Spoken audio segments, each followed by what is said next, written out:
السلام علیکم دوستو، میں ہوں محمد آصف اور آپ دیکھ رہے ہیں ویلیو اسلام۔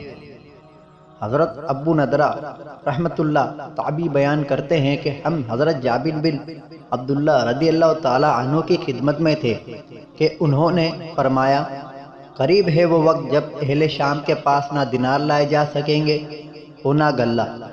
ہم نے پوچھا، یہ بندش کن لوگوں کی جانب سے ہوگی؟ حضرت جابر رضی اللہ تعالیٰ عنہ نے فرمایا، رومیوں یعنی امریکیوں کی طرف سے۔ پھر تھوڑی دیر خاموش رہ کر فرمایا، رسول اللہ صلی اللہ علیہ وآلہ وسلم کا ارشاد ہے، میری آخری امت میں ایک خلیفہ ہوگا یعنی امام مہدی، جو مال لپ بھر کر دے گا اور شمار نہیں کرے گا۔ عراق پر پابندی خلیج کی جنگ کے بعد لگائی جا چکی ہے اور شام پر پابندی ماضی قریب میں امریکہ کی طرف سے لگائی گئی ہے۔ اس واقعے کے کچھ ہی عرصے بعد حضرت مہدی کا ظہور ہو جائے گا، جو لوگوں کو مال لپ بھر دے گا۔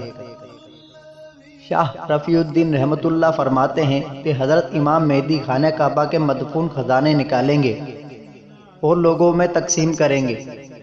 شام پر پابندی لگنے کے کتنے عرصے بعد حضرت مہدی کا ظہور ہوگا، اس کا تعین نہیں، یہ واقعہ سالوں پر محیط ہو سکتا ہے۔ سنن نبی داؤد میں حضرت عبداللہ بن عمر رضی اللہ تعالیٰ عنہ کی سند سے روایت ہے، انہوں نے فرمایا کہ ہم رسول اللہ صلی اللہ علیہ وآلہ وسلم کے پاس بیٹھے تھے۔ آپ صلی اللہ علیہ وآلہ وسلم نے فتنوں کا خوب ذکر کیا، یہاں تک کہ آپ صلی اللہ علیہ وآلہ وسلم نے فرمایا، چھپنے والا فتنہ جس کے بعد سیاہ فتنہ اٹھے گا اور خونچہ مار کے ہوں گے، اہل بیت میں سے ایک فاسق و فاجر شخص کے ہاتھوں پر بپا ہوگا۔ کیا خیال ہے، آیا وہ آدمی وہ ہے جس نے کویت پر چڑھائی کی، صدام حسین، یا وہ جس نے اہل روم امریکیوں سے مدد مانگی اور ان کو اسلامی ممالک تک ہانک لایا؟ امیر کویت۔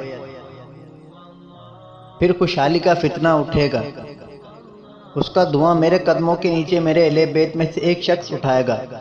وہ سمجھے گا کہ وہ میرے لیے اہل بیت سے ہیں، حالانکہ وہ میرے خاندان میں سے نہیں ہوگا۔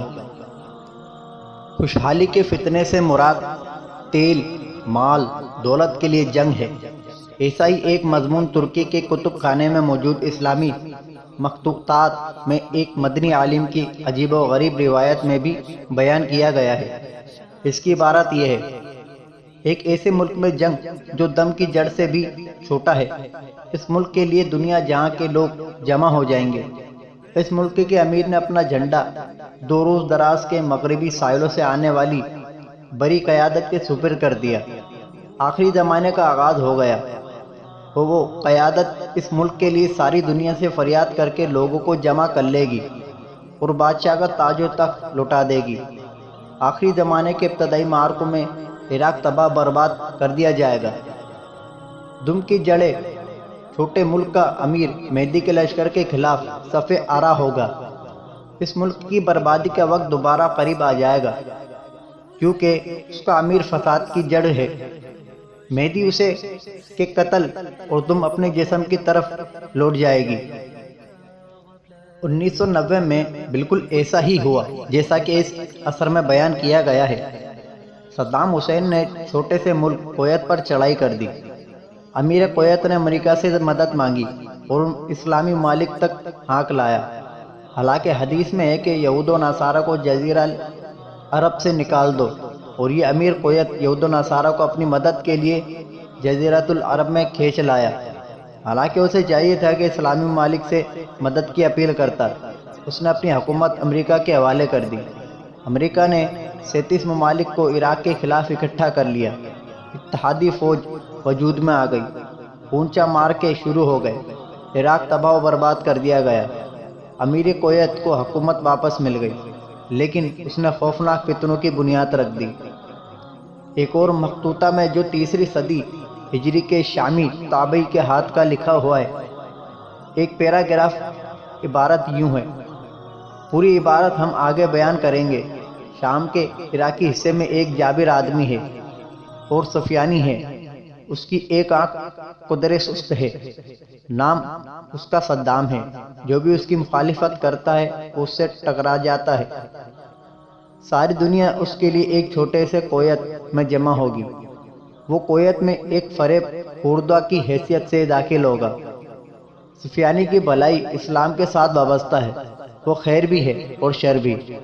تباہی ہو اس کے لیے جو مہدی امین سے خیانت کرے۔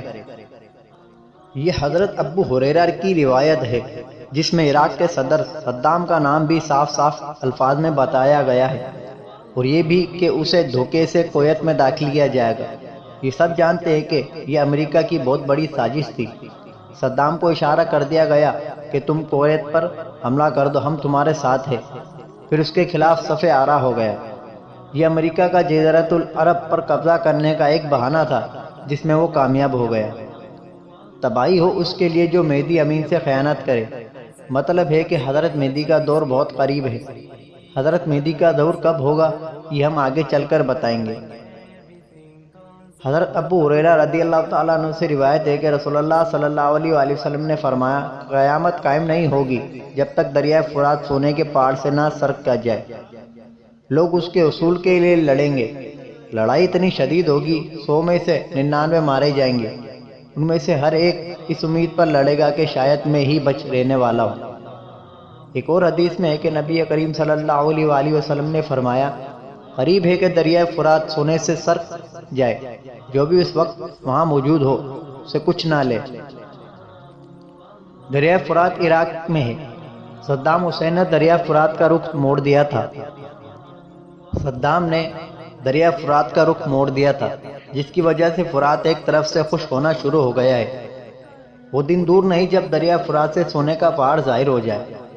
اس سونے کے حصول کے لیے جنگ ہوگی، جس کے نتیجے میں 99% لوگ مارے جائیں گے۔ عین ممکن ہے کہ یہ ایک ایٹمی جنگ ہو، کیونکہ اتنی بڑی تعداد میں لوگوں کا مارا جانا ایسے ہی مہلک جنگ کے نتیجے میں ہو سکتا ہے۔